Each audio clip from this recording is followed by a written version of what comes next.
سلام دوستان، من ونوس هستم و میخوام اولین نشان زودیاک که قوچ هست رو از 12 نشان زودیاک به شما آموزش بدم. اگر شما هم به آموزش آسترولوژی علاقه‌مند هستید، پس ویدیوهای آموزشی من رو حتما ببینید. اولین نشان زودیاک همونطور که در تصویر میبینید قوچ هست.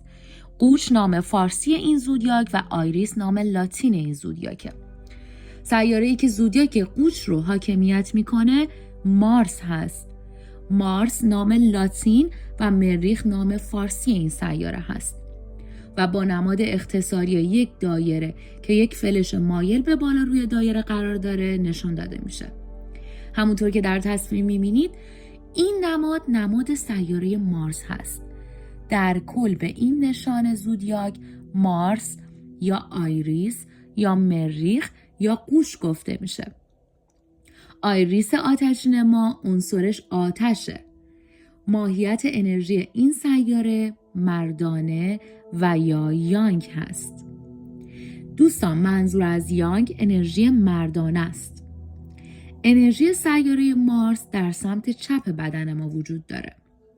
رنگ این سیاره آتشین ما قرمز آتشین هست. روز مخصوص این سیاره سه‌شنبه هاست. دوستان، هر کدام از این نشانهای زودیاک یک روز مخصوص خودشون رو دارن. برای مثال روزهای سه‌شنبه روز مارس هست و برای تقویت مارس لباسهایی به رنگ قرمز میتونیم استفاده بکنیم که انرژی مارس رو تقویت بکنیم. زمانی که انرژی سیاره تقویت بشه، ثوابت سیاره هم برای شما تقویت میشه و تأثیر زیادی میذاره بر روی انگیزه و قدرت بدنی و زندگی شما. سیاره مارس مربوط میشه به چاکرای ریشه ما. چاکرای ریشه در انتهای ستون فقرات ما و در قسمت دنبالچه قرار داره. پس چاکرای مخصوص سیاره مارس چاکرای ریشه هست. چاکرای ریشه یا روت چاکرا. شما میتونید در روزهای سه‌شنبه مدیتیشن چاکرای ریشه یا همون روت چاکرا رو انجام بدید که بتونید این سیاره آتشین رو قدرتمندتر کنید. همونطور که گفتم سیاره مارس بسیار آتشین و پر جنب و جوشه و در آسترولوژی از این سیاره به عنوان نوزاد زودجوش زودیاک نام برده میشه. این سیاره انرژی خشم، کنترل خشم، جنگ‌ها، قدرت‌ها و سربازان و افراد نظامی رو حاکمیت میکنه.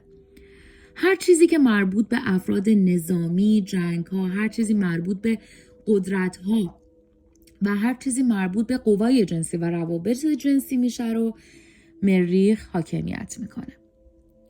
ورزش‌های مربوط به این سیاره ورزش‌های قدرتی و رزمیه. ورزش‌هایی مثل بوکس، تایچی و ورزش‌های رزمی دیگه که انرژی خشم رو کنترل میکنن.